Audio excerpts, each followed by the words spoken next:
Welcome to the Cabinet of Science and Fiction. Today, we're plunging into the thought-provoking world of Rupert Sheldrake. He's a British biologist and author. Well, his ideas have certainly sparked quite a bit of debate. They really have. Sheldrake has tackled some truly big questions, hasn't he? Looking at everything from how plants and animals develop and behave, Right. to the mysteries of telepathy, perception, and even, the nature of reality itself. It's quite a scope. Absolutely. And while his work has, it's captured the imagination of many, it's also fair to say that some in the scientific community view his core theories with quite a bit of skepticism, even labeling them pseudoscientific sometimes. Precisely. Which is why today, our aim isn't really to declare a winner in that debate, is it? No, not at all. It's more about really digging into some of Sheldrake's key concepts. We want to try and understand what his theory of formative causation and this idea of morphic fields are actually all about. What's he proposing, fundamentally? Okay, so let's start at the beginning, maybe. Sheldrake's fascination with biology started early, right? I mean, having a biologist father must have planted that seed. Oh, it certainly seems like it did. He talks about a childhood just, steeped in the natural world, microscopes around, botanical specimens. All that stuff. Yeah, and he was apparently very interested in the animals he kept as pets. So this direct engagement with life forms, it seems to have really fueled his later questions. And then he moved towards biochemistry, seeing it as this kind of unifying language for all living things. That was the initial appeal, I think, the universality of it. Yeah. Biochemistry could explain the inner workings of, say, a bacterium just as well as a blue whale, in principle. Right. However, he pretty quickly ran into what he saw as a fundamental limitation. Which was? Well, while biochemistry could detail all the chemical reactions happening inside an organism, it didn't really explain how that organism took its specific form. How does this collection of molecules manage to organize itself into something complex, like a flower or a bone, a femur?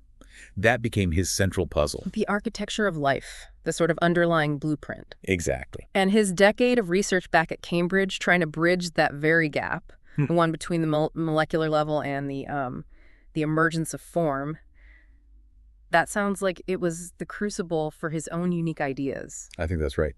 That experience led him directly to the heart of his framework, the theory of formative causation. Formative causation, okay. Essentially, this theory is proposing a mechanism for how things get their shape, their pattern, their organization. Things like... Well, this is the big claim. It's not limited to living things. We're talking about everything from galaxies and atoms, crystals. Really? Yes, and molecules, and of course, living organisms, even societies. Wow, okay, so it's a truly grand, potentially unifying idea then. And a key aspect is this concept of self-organization. He makes a distinction there, doesn't he? He does. A crucial one between natural systems that kind of assemble themselves and human-made machines that obviously need external assembly. Right, like building a car versus a snowflake forming. Precisely. A snowflake forms spontaneously, right? You don't need someone screwing his bits together. A seed grows into a plant without us intervening in its fundamental form. These are self-organizing systems. And Sheldrake suggests that the driving force behind this organization lies in what he calls morphic fields. Morphic fields. Literally fields that shape form. That's the idea. Fields that shape form, organizing fields. Okay, morphic fields. Yeah. These invisible organizers. And the really novel part, maybe the most controversial part, is this idea of a built-in memory, isn't it? That's it. The idea that the form something takes is influenced by how similar things have been organized in the past, like a form inheriting a history. That's the crucial twist, yes. He posits that these forms, as they develop, they tap into a kind of collective memory from previous similar systems. So the regularities we observe in nature, why water always freezes at 0 degrees Celsius, for example. Right. He's saying that might not be down to some immutable, eternal mathematical law existing outside of nature. Exactly. But rather, they're more like ingrained habits. Habits that have evolved over cosmic time. Habits of nature, as he calls it. Habits of nature. I like that phrase. And it makes the universe feel less like a rigid machine and maybe more like a dynamic, evolving organism itself. It does shift the perspective, doesn't it? So how might we see this morphic reactions, this influence of past forms? How might that play out in specific examples? Can we make it more concrete? Okay, let's try. Consider something really basic, like a potato. A potato. Okay. The idea isn't just that a potato grows because of its genes, its DNA. Right, the standard explanation. But that it also somehow tunes into a kind of species memory for potato-ness. It resonates with the form and the developmental pathway of countless potatoes that came before it. Especially maybe within a specific cultivated variety, like, say, a russet Burbank potato. Exactly. Because those are essentially clones, genetically identical, they'd have a particularly strong resonance with their recent ancestors. It's almost like a cultural inheritance, but for potatoes? You could think of it that way. Each potato in that clonal line draws on the organizational patterns established by all the russet Burbanks that grew before it. Okay, but what about the standard explanation? DNA. Well, Sheldrake points out something interesting here. The DNA sequence is the same in virtually every cell of the potato plant, whether it's in the root, the stem, the leaf, or the tuber itself. Right, all the cells have the same genetic code. Yet these cells differentiate into vastly different structures, different organs with different forms and functions. So the DNA provides the ingredients, the basic building blocks. Yes. But the morphic field, in this view, acts as the recipe. The instructions on how to assemble those blocks into the specific form of a root versus a leaf. It's that extra layer of organization. That's the core proposition, exactly. It's an additional organizing influence beyond the genes themselves. Okay, let's take another example, maybe something involving behavior. You mentioned rats earlier. Ah, yes, the rat learning example. It's a classic hypothetical scenario used to illustrate the idea. Imagine a group of rats in one laboratory learns a new trick, let's say, navigating a complex maze. Okay. The prediction from morphic resonance theory is that subsequent generations of that same breed of rat in other labs, maybe even across the globe. Even with no physical contact or communication with the first group? Precisely. They should learn that same maze faster than the original group did. That's a mind-blowing implication, isn't it? Just by one group learning something, it makes it somehow easier for all others of that kind, everywhere. It implies a kind of collective learning, yes. Like the species itself is building up a sort of a collective skill or muscle memory for that specific task. And the prediction goes further, right? The more rats worldwide that master this maze, The easier and swifter the learning curve should become for all newcomers of that breed learning that maze. The habit gets stronger. fascinating. And then there's the example from chemistry, the crystallization of new chemicals. Yes, that's another key area. The idea is that the very first time a chemist synthesizes a novel chemical compound, there's no pre-existing morphic field for its specific crystal structure, because it's never existed before. Right, it's brand new, which, anecdotally at least, might explain why it can be so incredibly tricky to get a new substance to crystallize for the first time. Exactly. Chemists often talk about this. You might need just the right temperature, the perfect solvent conditions, maybe even a stray dust particle acting as a seed crystal. It can seem almost, well, accidental sometimes. Like coaxing it into existence. Kind of.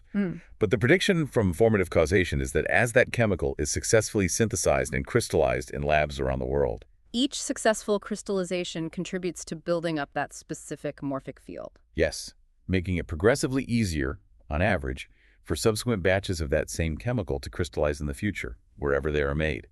The pattern becomes established. And you mentioned there's some anecdotal evidence, or maybe more than anecdotal, suggesting that new compounds do tend to become easier to crystallize over time. There is intriguing evidence along those lines, yes. Reports from chemists, historical accounts. Sheldrake sees this as potentially supportive of his idea of morphic resonance kicking in and establishing the pattern for crystallization. Okay. These examples are helpful, but they naturally lead to a pretty fundamental question. What are these morphic fields supposed to be made of? What's their actual nature? That's the million-dollar question, isn't it? Are they some tangible form of energy, a previously unknown fundamental force of nature? Right. What's the substance? Well, Sheldrake draws an interesting parallel here. He points to other established fields in physics, like the electromagnetic field or the gravitational field. Oh, okay. If you were to ask a physicist, what is the gravitational field made of? The answer isn't actually that simple. Back in the 19th century, scientists hypothesized about a luminiferous ether as the medium for light and electromagnetic waves. Right, the ether. But Einstein's work basically showed that these fields don't require such a medium. They are, in a sense, fundamental aspects of reality themselves, properties of space-time. Like gravity. You can't see it or touch it, but you know it's there, influencing how things move. Exactly. You know its effects. Fields aren't necessarily made of something else. They are something fundamental, perhaps modifications or structures within the fabric of the universe, within space-time itself. So morphic fields are proposed as another kind of fundamental influence, but one that shapes how things organize themselves. That's the perspective. And like these other fields, Sheldrake suggests that morphic fields are structures within space-time. They have their own inherent existence. But wait, electromagnetic fields, gravitational fields, they're localized, aren't they? The magnetic field is strongest right around the magnet. Gravity is strongest near a massive object. Good point. How can a morphic field associated with, say, a potato in Idaho potentially influence another potato way over in Ireland? That seems different. Right, and this is a crucial clarification he makes. Sheldrake emphasizes that the morphic fields themselves are localized. The morphic field of that specific potato plant in Idaho is concentrated around that plant. Your morphic field is associated with you. Okay, so the field itself is local. Yes. What he proposes is that these localized fields can influence each other across both space and, importantly, time through this process he calls morphic resonance. Morphic resonance, so that's the connection mechanism. That's the proposed mechanism. It's a bit like one tuning fork causing another identical tuning fork to vibrate, even at a distance. It's about similarity and pattern. One field somehow attuning to and influencing another similar field. Across space and time. Yeah. And the exact mechanism for this tuning, this resonance, that's not wholly understood yet. It's a key area for further inquiry, as Sheldrake readily acknowledges. But he contrasts this with a conventional scientific reliance on the idea of universal laws of nature. How so? Well, these laws are generally presumed to be present everywhere and at all times unchanging. But he poses the question, what is the fundamental substance of a law of nature? How are these laws universally present and enforced? That's a fair point. We sort of take laws of nature for granted without asking what they are. Exactly. So he argues that both concepts, morphic resonance acting across time and space, and immutable omnipresent laws involve aspects that are not yet fully explained or understood. Both have their own mysteries. Okay, so formative causation then. It isn't meant to tear down the whole structure of traditional science. No, not at all. It's more about potentially expanding its scope, offering an additional lens to understand the world. Precisely. Sheldrake is actually quite clear that his theory is intended to incorporate and complement mechanistic explanations, not refute them entirely. So he accepts the validity of standard physics and chemistry. Well, yes. He recognizes the power and validity of explaining many biological processes through those principles. You know, how nerve impulses travel down an axon, how enzymes catalyze specific reactions, the mechanics of muscle contraction, and so on. These are the nuts and bolts. The underlying mechanisms at the molecular level. Very important. Absolutely essential. Where he diverges, or adds a layer, is when mechanistic theory asserts that life is nothing more than these physical and chemical processes, that everything can ultimately be reduced only to the known laws of physics and chemistry. The reductionist view. Yes. And he uses a helpful analogy for this. Yeah. Imagine trying to understand a complex building, like a cathedral, Yeah, okay. solely by analyzing the materials it's made of. You study the bricks, the steel, the glass, right down to their atomic composition. You'd know a lot about the materials. You would. But that analysis alone would never reveal the building's overall design, its architectural plan, its purpose, the architect's vision. Right, the blueprint is missing, the form. Exactly. The blueprint is missing. And he suggests that morphic fields provide that crucial missing blueprint, that organizing principle, not just for biological organisms, but potentially for all these self-organizing systems we talked about. Okay, so it's about the form, the structure, the inherent organization, that's the domain where he sees formative causation playing a key role. Yes. And if this framework has validity, I mean, the implications are pretty far-reaching, aren't they? They seem enormous. It could potentially reshape our understanding of, well, almost everything, from how individual organisms develop. To the nature of instincts in animals? Even the dynamics of social structures, maybe? Cultural norms? Suggesting they carry a kind of inherent memory, a history embedded in their very form or pattern? He goes there, yes. Suggesting that social and cultural forms also have morphic fields with an inherent memory. Wow. He even draws a parallel with Carl Jung's idea of the collective unconscious in humans, doesn't he? He does. He sees a possible connection there, hinting at a shared reservoir of experience, archetypes, and patterns that we all might potentially access through morphic resonance. And for social groups, like a flock of birds or even a sports team. Yeah, he proposes the idea of a kind of group mind or collective field organizing the group. For a sports team, that field might embody not just the team's current structure and strategies, but also a memory of its past performances, its traditions. And maybe even a resonance with the morphic fields of other similar teams, past and present. Potentially, yes. It suggests layers of connection and influence. It really raises profound questions about how established patterns persist. But also, how does genuine novelty arise? How does change happen? Nature clearly manages this balance between repetition and innovation. It does, and the universe isn't static, is it?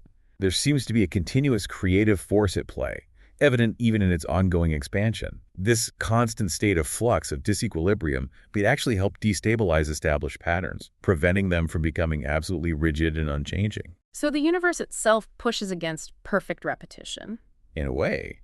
And then, of course, you have major disruptive events, things like asteroid impacts, massive volcanic eruptions, sudden climate shifts. Things that shake everything up. Exactly. They can dramatically disrupt existing habits, existing ecological relationships, and create entirely new selective pressures. This opens up new ecological niches and can drive bursts of evolutionary innovation. So while the cumulative experience of the past is preserved, maybe through morphic resonance and definitely through genetics, Right, that memory is cumulative. these big disruptions can act as catalysts. They allow for fundamentally new forms and behaviors to emerge and establish themselves. New species often seem to arise after these big cataclysms, don't they? That's often the pattern seen in the fossil record, yes. New opportunities arise from the disruption. Okay, but what happens to the morphic fields of systems that go extinct? Or patterns that become obsolete? Do they just vanish? That's a fascinating question. Sheldrake speculates that the ghosts of these fields might persist in some way.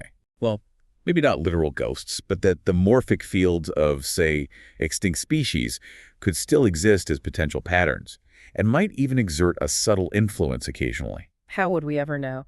He points to the phenomenon of atavisms as potential, though not definitive, evidence. Atavisms.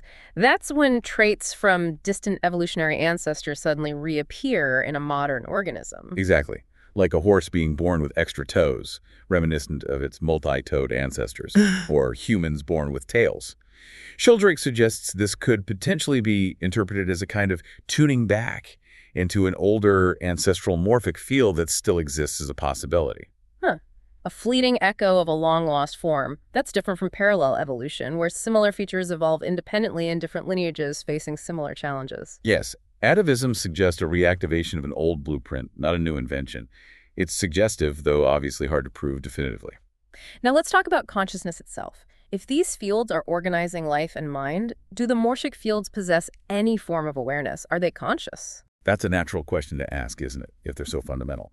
However, Sheldrake is quite clear. He doesn't believe that morphic fields are conscious entities in themselves. Okay, so they're not conscious. No. Instead, he proposes that they underlie the patterns of mental activity.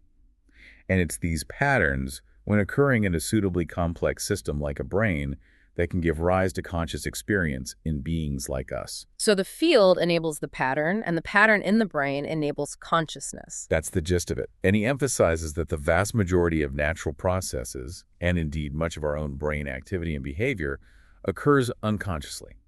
It operates through these ingrained habits and patterns, these morphic fields, without conscious awareness. Like breathing or walking or even driving a familiar road. Exactly. It's analogous to our own unconscious memories and learned skills, things we access and use without constant conscious effort or awareness. So just because we can consciously recall a memory, that doesn't mean the underlying morphic field associated with that memory pattern has its own inherent awareness. Precisely.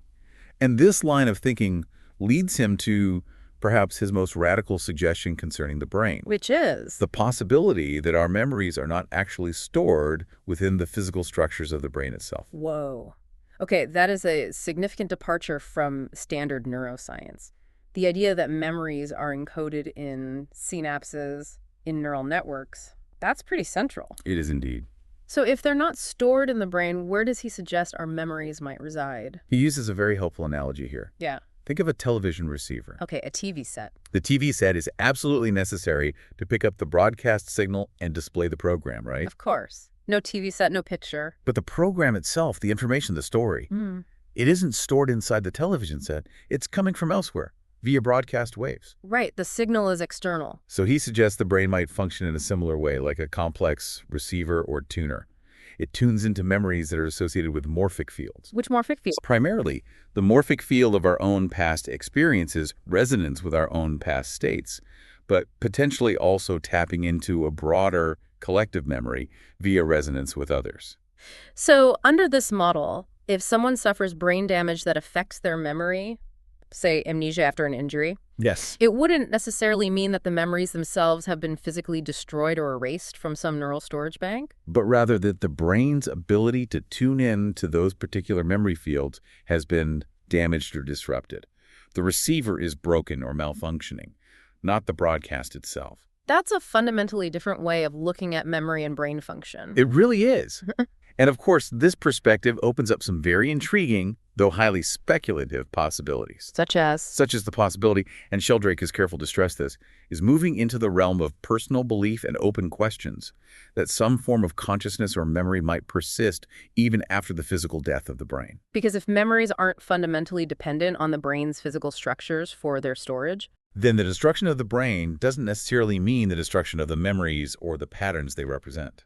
that certainly has profound implications for how we think about life, death, and what might lie beyond. It's a big philosophical leap. A very big leap, and one that goes beyond the core scientific hypothesis, but it follows logically from the premise about memory storage. What about other states, like dreams or even mystical experiences? Could they also be linked to specific morphic fields? He suggests they could be. The idea is that any structured pattern of activity, whether it's physical development or mental experience, could potentially generate and be influenced by a morphic field. So dreams, which often have recurring themes or structures. Right, or even peak experiences, mystical states.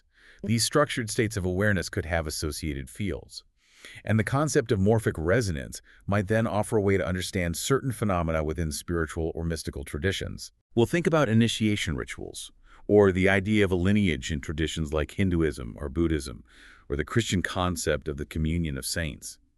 Morphic resonance could provide a potential mechanism for how individuals within these traditions, through specific practices like meditation or ritual, Could potentially connect with or tune into the experiences, the insights, the feels generated by those who came before them in that same tradition. exactly, creating a kind of resonant link across time and between individuals, tapping into a shared field of experience related to that specific practice or state. A connection that feels deeper than just shared beliefs or learning techniques. Potentially, yes.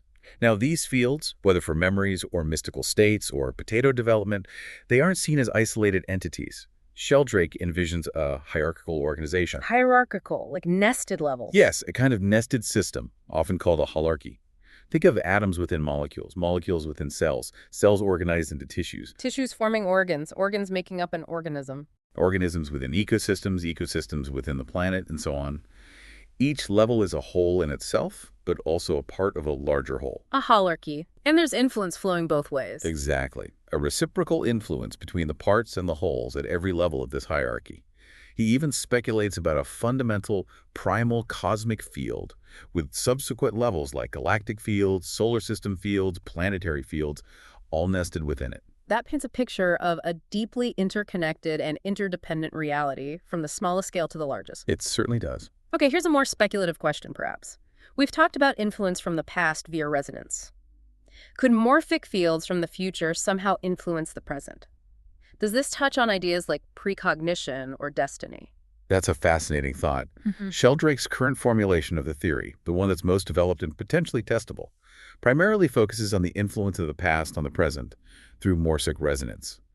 The accumulated habits shape current forms and behaviors. He points out that if the future exerted an equal or dominant influence, it would make testing the theory incredibly difficult, if not impossible. How so? Well, take the rat learning experiment again. If the future state where lots of rats already know the maze was strongly influencing the present, we wouldn't expect to see that gradual improvement in learning speed over time as more rats learn it. The effect would sort of already be there. Ah, right. The learning curve wouldn't flatten gradually. It might be flat from the start if the future was pulling it. Exactly. Our everyday experience strongly suggests that habits and memories are built up from past actions and experiences, not drawn equally from the future.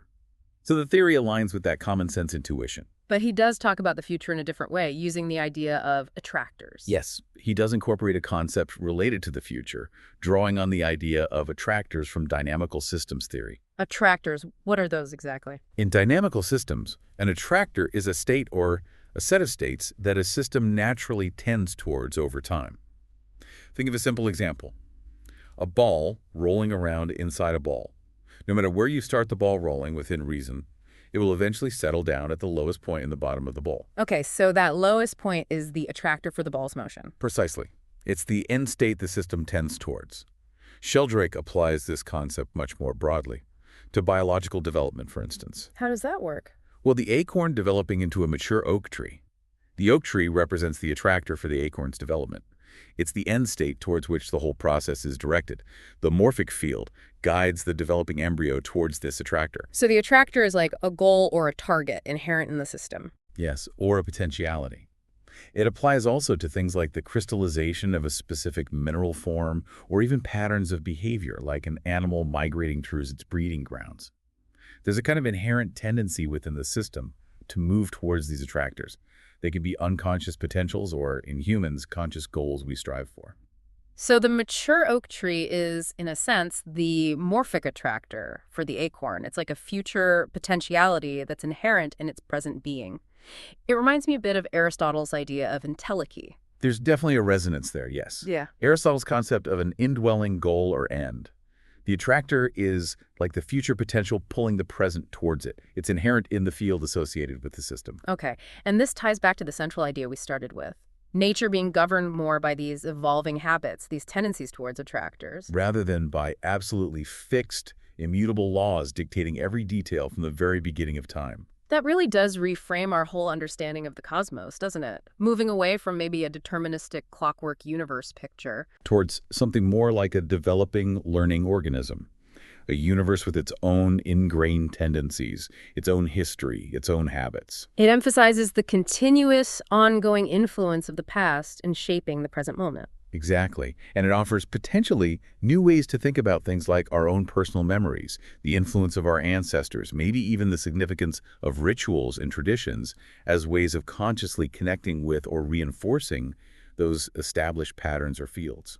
And it could also provide a framework for understanding how new ideas, new technologies, new behaviors seem to spread sometimes surprisingly quickly through a population. Yes, the idea is that once a new pattern is established by pioneers, morphic resonance could make it easier for others to pick it up, potentially explaining phenomena like simultaneous scientific discoveries, parallel developments in different cultures that had no direct contact. The pattern becomes more available in the collective field. It makes you think about individuality, too. If we're all influenced by these shared fields, what does that mean for individual destiny or uniqueness? Well, Sheldrake uses the term destiny, mostly in that limited biological sense. We discuss the inherent trajectory of an embryo to develop into a mature organism of its kind. That's a kind of biological destiny guided by the morphic field. Okay, the path to becoming an adult of the species. Right, and maybe fulfilling basic biological drives like reproduction. When it comes to individual psychic or spiritual destinies, particularly after death, he acknowledges the huge range of philosophical and religious perspectives out there. Materialism, merging with ancestors, reincarnation, afterlife states. All of those. He suggests that in the absence of definitive proof, individuals often choose or align themselves with the viewpoint on destiny that resonates most deeply with their own experiences, intuitions, and beliefs. It becomes a matter of personal resonance, in a way. So how can these fascinating and, let's face it, pretty challenging ideas actually be put to the test? He must have proposed ways to test them scientifically. Oh, absolutely. He's been quite proactive in outlining potential research avenues in various fields. He argues the theory is testable, even if the experiments might be complex.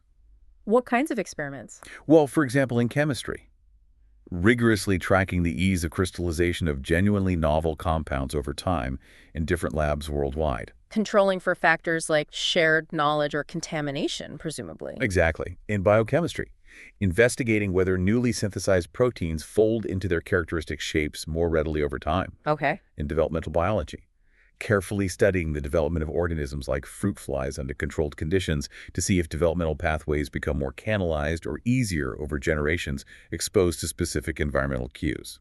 And in behavior, back to the rats. Yes, variations on the rat learning experiments, but also experiments on human learning. For instance, testing whether people find it easier to learn certain skills, like mastering a new puzzle or learning a new piece of information, after many others have already learned it, compared to control groups learning something equally novel but less widely known. So controlling for conventional learning effects. Right. He actually initiated a competition back in the 1990s, offering prizes to students who could design and potentially carry out rigorous experiments to test aspects of the morphic resonance hypothesis. So he's actively encouraged empirical investigation, even though these ideas challenge mainstream paradigms. What's he focusing on currently? What are his main projects now? Well, he continues to coordinate and encourage ongoing research efforts into morphic resonance where possible. And a major focus recently has been writing and speaking about the ideas in his book, The Rebirth of Nature. The rebirth of nature. What's the core theme there? It explores the fundamental shift involved in perceiving nature not just as a collection of inert mechanisms, a machine to be exploited. The dominant view for centuries, arguably. Right. But instead, seeing nature as intrinsically alive, perhaps even sentient in some way at various levels, reanimating our view of the world. And the implications of that shift. He argues they're profound. It changes our personal relationship with the natural world around us. It influences our collective attitudes towards the environment, potentially underpinning ecological consciousness and the green movement. It connects with different forms of spirituality. And even politics. Potentially, yes.